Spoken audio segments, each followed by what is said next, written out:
நீண்ட கால வறட்சிக்கு பிறகு ஜம்மு காஷ்மீரில் பெய்து வரும் இந்த பனிப்பொழிவானது ஒருபுறம் மகிழ்ச்சியை தந்தாலும் மறுபுறம் போக்குவரத்து மற்றும் கல்வி நிலையங்களின் செயல்பாட்டை முடக்கியுள்ளது.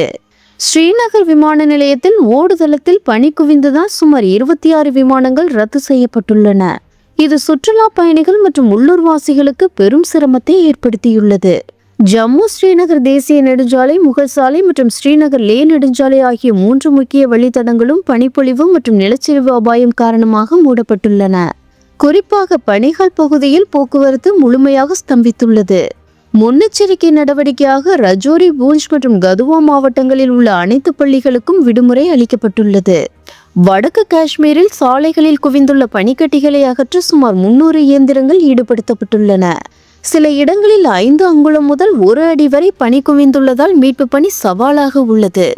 அவசர கால உதவிகளுக்காக மாநிலம் முழுவதும் 26 கட்டுப்பாட்டு அறைகள் அமைக்கப்பட்டு அதிகாரிகள் கண்காணித்து வருகின்றனர். சாலைகள் சீரமைக்கப்பட்டு அதிகாரப்பூர்வ அறிவிப்பு வரும் வரையில் மலைப்பாதைகளில் பயணம் செய்வதை தவிர்க்குமாறு பொதுமக்களுக்கு அறிவுறுத்தப்பட்டுள்ளது.